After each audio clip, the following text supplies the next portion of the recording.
नमस्कार दोस्तों, आप सभी का पॉलिटेक्निक स्टडी सेंटर में स्वागत है। आज हम इस वीडियो में work power and energy full chapter cover करेंगे। ये खास तौर पे पॉलिटेक्निक एंट्रेंस एग्ज़ाम 2020 के मद्देनज़र रखते हुए बनाया जा रहा है और ये दोस्तों इंग्लिश मीडियम के स्टूडेंट्स के लिए खास तौर पे बनाए गए। तो आप अगर इंग्लिश मीडियम से हैं तो ज़रूर सब्सक्राइब करें, लाइक करें वीडियो को और हमारे साथ बने रहिए और देखते रहिए इस चैप्टर को। इस चैप्टर में हम जानेंगे वर्क पावर एंड एनर्जी की फुल थ्योरी और जानेंगे क्या है इंपॉर्टेंट पॉइंट्स, और वर्क पावर और एनर्जी की डेफिनेशंस को भी समझेंगे। चैप्टर एट अ ग्लांस मतलब चैप्टर के बारे में जानेंगे कि चैप्टर में हमें क्या क्या बताया गया। तो इसमें हमें बताया गया है वर्क के पावर में, एनर्जी के बारे में, kinetic energy, potential energy, mechanical energy, work energy theorem और पावर के बारे में। इन पॉइंट्स को हम कवर करेंगे इस वीडियो में। तो दोस्तों इससे 2 से या 3 क्वेश्चन आते रहते हैं। ये इंपॉर्टेंट चैप्टर है, आसान से क्वेश्चन आते हैं, बस आपको एक बार समझने की देरी है। जैसे कि दोस्तों हमें पता है, हमने डेली लाइफ में भी वर्क पावर और एनर्जी के बारे में सुना है कि जैसे कि कोई व्यक्ति कहता है कि पावर मतलब होता है कि वह कितने घंटे कार्य करने की क्षमता। पावर मतलब कार्य करने की क्षमता। और हमें पता है एनर्जी क्या होता है। किसी के पास एनर्जी है तो वह वर्क कर सकता है, अगर किसी के पास एनर्जी है तो वह वर्क कर सकता है। तो दोस्तों ये रहते हैं हमारे डेली लाइफ में यूज़ करते हैं हम वर्क, एनर्जी और पावर वेरी फ्रिक्वेंटली। अब जानते हैं हम इसे साइंटिफिकली कि वर्क क्या होता है, इसे कैसे डिस्क्राइब, फॉर्मूले क्या होते हैं। तो जानते हैं वर्क के बारे में। वर्क कुछ इस प्रकार से होता है, when a body is displaced by applying a force on it then work is said to be done. मतलब एक बॉडी है बी, इस पर फोर्स लगे एफ फोर्स लगे दोस्तों, तो ये डिस्प्लेस कर रही हो डिस्टेंस एक्स डिस्प्लेसमेंट कर रही हो, बी यहाँ से यहाँ पर आ गया। तो दोस्तों हम देख सकते हैं इसमें डिस्प्लेसमेंट हुई क्योंकि फोर्स लगा, इस पर फोर्स लगने की वजह से इसमें डिस्प्लेसमेंट हुई। तो इसको हम कहेंगे वर्क किया गया है। तो दोस्तों इसका कुछ फॉर्मूला इस प्रकार से होता है, वर्क बराबर एफ डॉट एस। वर्क बराबर होता है हमारा एफ डॉट एस, डॉट होता है हमारा यहाँ पे स्केलर प्रोडक्ट। हमने आपको वेक्टर एंड मोशन में एक्सप्लेन किया आएगा डॉट क्या होता है। डॉट होता है हमारा स्केलर प्रोडक्ट। तो हम जब स्केलर प्रोडक्ट हटाते हैं तो हमारा ये आता है एफ एस कॉस थीटा। जब भी हम इस पे स्केलर प्रोडक्ट हटाते हैं तो हमारा कॉस थीटा लग जाता है। तो वर्क बराबर हमारा साइंटिफिकली होता है या फॉर्मूला होता है इसका एफ एस कॉस थीटा। आपको पता है ये थीटा क्या होता है। ये थीटा होता है हमारा ये फोर्स जहाँ पे लग रहा है और डिस्प्लेसमेंट कहाँ पे हो रहा है, उनके बीच का एंगल, ये हमारा एंगल होता है। जैसे कि ये एक बॉक्स है, हमने फोर्स लगा रहे हैं इस प्रकार से और डिस्प्लेसमेंट हो रहा है यहाँ पर। तो दोस्तों हम कहेंगे ये थीटा होगा, एंगल फोर्स और डिस्प्लेसमेंट के बीच में। तो दोस्तों हम देख सकते हैं, अब हमने जाना वर्क के बारे में, वर्क क्या होता है, अब इसके डेफिनेशन भी जानी और फॉर्मूला भी जाना। अब जानते हैं इसकी यूनिट्स के बारे में। वर्क का हमारा फॉर्मूला होता है एफ एस कॉस थीटा होता है। तो दोस्तों हमारा फोर्स होता है हमारा न्यूटन में और एस फॉर डिस्प्लेसमेंट होती है हमारी मीटर में, और कॉस थीटा का कोई ऐसा यूनिट नहीं होती। तो ये होता है हमारा वर्क बराबर न्यूटन मीटर। इसे न्यूटन मीटर भी कहा जा सकता है और न्यूटन मीटर को सिंपली जूल को जे से डोनेट करते हैं। और जूल और इसकी सबसे सिंपलेस्ट यूनिट मतलब जो कि जिसे हम CGS यूनिट भी कह सकते हैं, CGS यूनिट होती है इसकी ERG, अर्ग, इसे कहा जाता है अर्ग। हम बताते हैं न्यूटन मीटर को और जूल एक बराबर होते हैं। अगर आप न्यूटन मीटर लिखें या जूल लिखें ये बात बराबर ही होगी। अब हम जानते हैं जूल और अर्ग में क्या कोरिलेशन है कि कितना जूल बड़ा होता है अर्ग से।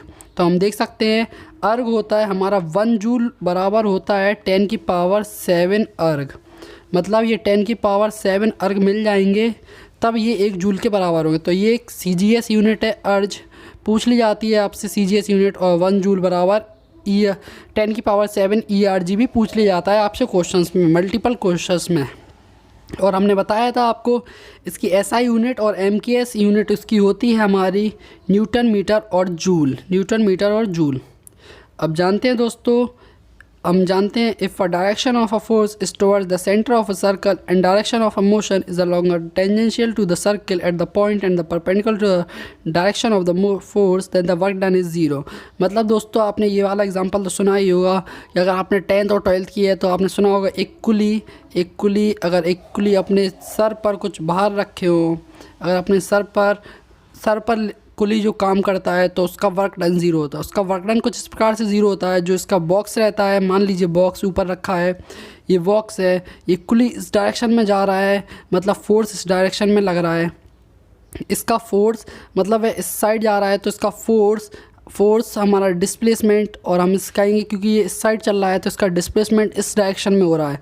कुली इस डायरेक्शन में जा रहा है तो डिस्प्लेसमेंट इसका इसी डायरेक्शन में होगा। पर हम देख सकते हैं ग्रेविटी उस बॉक्स को नीचे खींच रही है, ग्रेविटी उसको बॉक्स को नीचे खींच रही है, पर डिस्प्लेसमेंट इसके सामने हो रहा है। तो आप देख सकते हैं ग्रेविटी एक फोर्स हुई, फोर्स और ग्रेविटी फोर्स एम ए मतलब मास, और एम जी हमारा क्या रहा फोर्स। तो आप देख सकते हैं फोर्स और डिस्प्लेसमेंट के बीच में एंगल कितना बना 90 डिग्री का।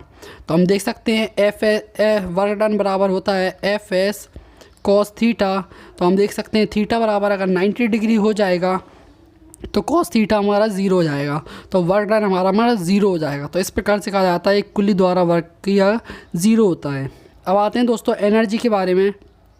Capacity of doing work is energy, मतलब हम में कितनी एनर्जी है ये हमारी पता चलती है कि हम कितना काम कर सकते हैं।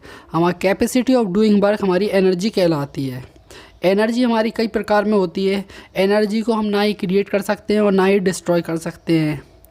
ये था there are many types of energy. Energy एक फॉर्म से दूसरे फॉर्म में कन्वर्ट होती है। जैसे जिस प्रकार से अगर सनलाइट से पौधे खाना बनाते हैं, एनर्जी लेके खाना बनाते हैं और पौधों को हम खाते हैं फल फ्रूट के बगैर रूप में, तो वह एनर्जी हम में आती है और हमारे मर जाने के बाद ये फिर से मिट्टी में मिल जाती है, फिर मिट्टी में मिल के ये फिर से एक पेड़ बनता है। तो इस प्रकार से ये एनर्जी इंटर कन्वर्टेबल होती है। तो दोस्तों देख सकते हैं आप ये कई प्रकार की होती है, जैसे कि mechanical energy, chemical energy, solar energy, nuclear energy, light energy, इस प्रकार की एनर्जी हो सकती है। पर हम दोस्तों इस वीडियो में और इस चैप्टर में हमारी सिर्फ दो ही एनर्जी के बारे में बताया गया है। एक तो मैकेनिकल एनर्जी के बारे में, तो हम जानेंगे मैकेनिकल एनर्जी के बारे में। तो मैकेनिकल एनर्जी हमारी दो प्रकार से एनर्जी से बनी हुई है। मैकेनिकल एनर्जी को दोस्तों मैं ME से बताऊंगा। M फॉर मैकेनिकल और E for energy. Mechanical energy बराबर होता है हमारा kinetic energy plus potential energy, kinetic energy plus potential energy. Mechanical energy बराबर होता है हमारा काइनेटिक एनर्जी और प्लस पोटेंशियल एनर्जी। तो हमारे काइनेटिक एनर्जी और पोटेंशियल एनर्जी के बारे में जानेंगे। The energy of a body by virtue of its motion is called kinetic energy. जब भी एक बॉडी और एक बॉडी भी है ये चलेगी या डिस्प्लेसमेंट या कुछ भी मोशन करेगी, तब ये काइनेटिक एनर्जी पोजेस करेगी, तब इसके पास काइनेटिक एनर्जी रहेगी। क्योंकि इस चैप्टर में हमें वर्क एनर्जी पावर में हम मोशन से रिलेशन करेंगे, तो हम अगर एक बॉडी मूव कर रही है तो वह एक काइनेटिक एनर्जी पोजेस करेगी। जब हमारे क्वेश्चन आएंगे तब बॉडी मूव या रेस्ट में बताई जाएगी या चेंज ऑफ कॉन्फ़िगरेशन बताई जाएगी, तो हम पहचान सकेंगे इसमें काइनेटिक एनर्जी का फॉर्मूला लगाना है या मैकेनिकल एनर्जी का। तो अब जब बॉडी एक मूव करेगी, मोशन में रहेगी, तो वह काइनेटिक एनर्जी पोजेस करेगी। हमारी काइनेटिक एनर्जी बराबर होती है हाफ mv²। काइनेटिक एनर्जी का फॉर्मूला होता है ke बराबर हाफ mv²। m बराबर होता है mass of a body, b होता है वेलोसिटी ऑफ अ बॉडी का होल स्क्वायर। तो दोस्तों mv², अब इसका रिलेशन बताते हैं आपका मोमेंटम से। p, मोमेंटम को p से दिखाया जाता है, p बराबर होता है mv। अब आपको पता है काइनेटिक एनर्जी बराबर होता है हाफ mv²। तो काइनेटिक एनर्जी और मोमेंटम का रिलेशन आता है, तो काइनेटिक एनर्जी बराबर होता है हमारा p²/2m, क्योंकि p² हमारा होगा m² v² और 2m नीचे रहेगा, तो 2m हमारा नीचे रहेगा। तो आप देख सकते हैं m² v²/2m, तो m से m कट जाएगा तो ये आ जाएगा हमारा हाफ mv², जो कि काइनेटिक एनर्जी का ही फॉर्मूला रहेगा। तो ये रिलेशन आता रहता है काइनेटिक एनर्जी और मोमेंटम के बीच में, तो आपको ये याद कर लेना है। अब आते हैं potential energy. The energy of a body by virtue of its position and configuration is called potential energy. Potential energy किसी भी बॉडी में जब आती है जब वह अपनी कॉन्फ़िगरेशन मतलब अपना शेप या अपनी जगह चेंज करे। जब एक बॉडी इस जगह से दूसरी जगह पे जाए, जैसे कि इस हाइट पे आ गई, हाइट h ऊपर आ गई, तो इसमें ये पोटेंशियल एनर्जी आएगी। पर दोस्तों जब ये इस ए पोजीशन से बी पोजीशन पे आ रही होगी तब इसमें काइनेटिक एनर्जी रहेगी, पोटेंशियल एनर्जी आती है हमारी क्योंकि जब उसका कॉन्फ़िगरेशन मतलब शेप चेंज हो या फिर उसका प्लेस चेंज हो तब उसमें पोटेंशियल एनर्जी आती है। आपसे क्वेश्चन में स्पेसिफिकली बताया जाएगा कि पोटेंशियल एनर्जी हमारे डायरेक्ट पोटेंशियल एनर्जी या काइनेटिक एनर्जी नहीं कहा जाएगा, बल्कि वहाँ पे कहा जाएगा कि मोशन पोजिस कर रही है तो मतलब हमारा काइनेटिक एनर्जी, और अगर वह पोजीशन चेंज कर रही है या कॉन्फ़िगरेशन चेंज हो रही है तो मतलब पोटेंशियल एनर्जी। अब आते हैं पोटेंशियल एनर्जी का फॉर्मूला होता है हमारा mgh। पोटेंशियल एनर्जी बराबर होता है हमारा mgh, m for mass, g for gravity और h फॉर हाइट। हाइट या डेप्थ में भी हो सकता है और हाइट ऊपर भी हो सकता है। तो हमारा total mechanical energy I, the sum of kinetic energy और पोटेंशियल एनर्जी हमारी होती है मैकेनिकल एनर्जी। अब आते हैं conservation of total mechanical energy. तो दोस्तों यह भी आपसे पूछा नहीं जाता, conservation of total mechanical energy में बताया जाता है कि no external force acts on a body, no external force acts on a body then the total mechanical energy of a body is conserved। मतलब जब भी एक बॉडी पर एक्सटर्नल फोर्स नहीं लगाया जाएगा तो उसकी मैकेनिकल एनर्जी मतलब काइनेटिक एनर्जी और पोटेंशियल एनर्जी कंजर्व रहेगी। मतलब जो पहले एनर्जी होगी वही बाद में एनर्जी होगी।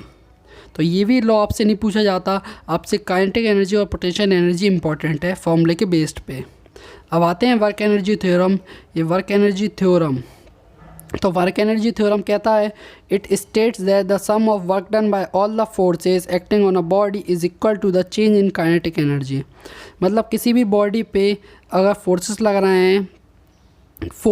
रहे हैं acting all of the forces acting on a body is equal to its change in kinetic energy. तो उसके फोर्स हमारे बराबर रहेंगे चेंज इन काइनेटिक एनर्जी। मान लीजिए बॉडी बी है, अगर इस पर फोर्स लगाते हैं एफ़ यहाँ से तो ये बॉडी डिस्प्लेस होकर यहाँ पे आ जाती है।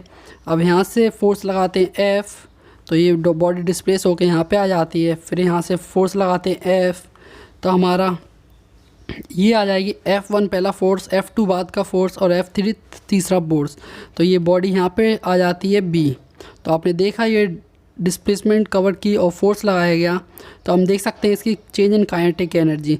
तो ये हमारे फोर्स F1 प्लस F2 और F3 बराबर रहेंगे चेंज इन काइनेटिक एनर्जी। तो ये एक्सप्रेशन कुछ इस प्रकार से निकल के आएगा F1 plus F2 force 2 plus force 3 is equal to delta K E for change in kinetic energy. Initial energy kinetic energy अलग थी और फाइनल अलग थी, तो ये चेंज इन काइनेटिक एनर्जी कहलाएगा।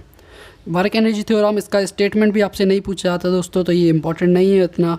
अब आते हैं आखिरी टॉपिक पावर है rate of doing work is called power. तो दोस्तों पावर होता है रेट ऑफ डूइंग वर्क मतलब कार्य करने की क्षमता या वर्क हम कितने घंटे तक कर सकते हैं। तो ये होता है हमारा power, it is a scalar quantity. ये स्केलर क्वांटिटी इसलिए होती है कि पावर बराबर होता है हमारा कार्य करने की क्षमता मतलब कितने घंटे हम काम कर सकते हैं। तो वर्क हम कितने घंटे कर सकते हैं T W/T। तो ये रहेगा हमारा फॉर्मूला, वर्क कितने घंटे कर सकते हैं। तो आपको पता है वर्क हमारा होता है स्केलर क्वांटिटी, तो पावर भी हमारा स्केलर क्वांटिटी रहेगा। तो पावर बराबर होता है वर्क अपॉन टाइम, जिसे हम कुछ इस प्रकार से लिख सकते हैं। तो हमें पता है वर्क बराबर होता है फोर्स इंटू डिस्प्लेसमेंट,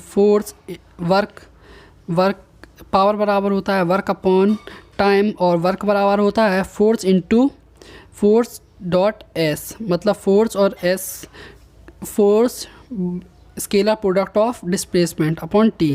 तो हम इसे कुछ इस प्रकार से लिख सकते हैं F dot S upon T. तो एस अपॉन टी हमारा होता है डिस्प्लेसमेंट अपॉन टाइम होता है हमारा वेलोसिटी। तो हम इसे कुछ पावर को लिख सकते हैं एफ डॉट वी, फोर्स और स्केलर प्रोडक्ट